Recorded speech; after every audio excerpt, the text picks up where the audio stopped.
Welcome to this tutorial on building a predictive maintenance system using Java. I'm excited to take you through this journey where we'll combine our programming skills with real-world machine learning applications. So, grab your favorite drink and let's get started.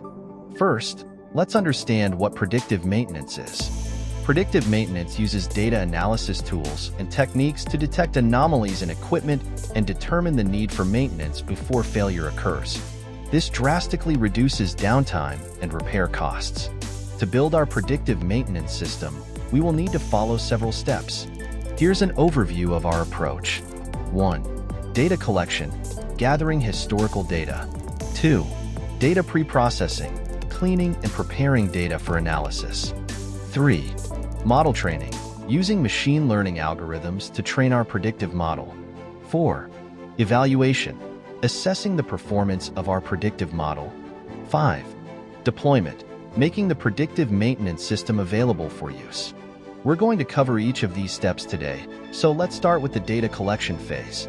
We need historical maintenance records of machinery, operational data, and any sensor readings available.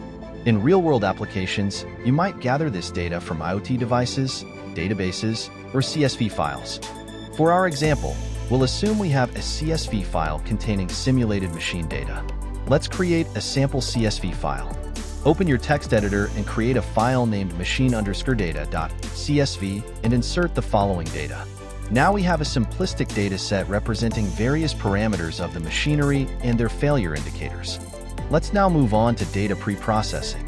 We'll use a library like Apache Common CSV to read our data. In the above code, we define a machine data class to represent each row of our data. We also create a method readCSV that reads the CSV file and populates a list of machine data objects.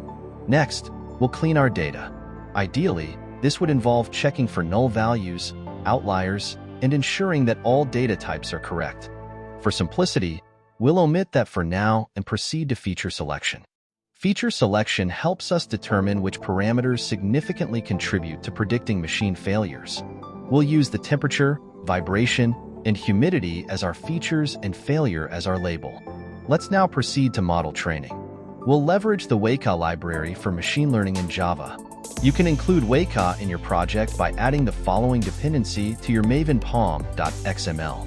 Now, let's create a simple classifier using Weka to train our predictive maintenance model. In this code, we load our dataset using Weka's data source, specify our class index, and use the J48 decision tree algorithm for classification. The model is then built using the build classifier method. Now that we have our model trained, it's time to evaluate its performance. Evaluation is crucial to understand how well our model performs on unseen data and to avoid overfitting. We can use cross-validation for this purpose. The evaluate model method takes in the trained classifier and dataset, then performs a 10-fold cross-validation to evaluate the model's performance. It outputs a summary of the results. Now we typically create a deployment plan to integrate our predictive maintenance model into a real-time monitoring system. However, let's simplify this by writing a method to make predictions using our trained model. The predict failure method takes a trained classifier and new machine data instance as input and returns whether a failure is predicted. You can consider extending this method to accept multiple records for batch prediction. Let's tie everything together in a main method where we will read our data, train the model, evaluate it, and make predictions. Your complete program now reads the machine data, trains the model, evaluates it, and finally makes predictions for each machine in the dataset. Test it out to see how well your model performs. As we wrap up this tutorial, let's quickly recap what we've covered. We went from understanding predictive maintenance to implementing a predictive maintenance system using Java and Weka. We discussed the importance of data collection, pre-processing, model training, evaluation, and finally how to make predictions. Now you have a foundation to build upon and customize as per your needs. If you found this tutorial helpful, please give it a like and subscribe for more content on Java programming and machine learning. Leave us a comment if you have any questions or suggestions for future topics.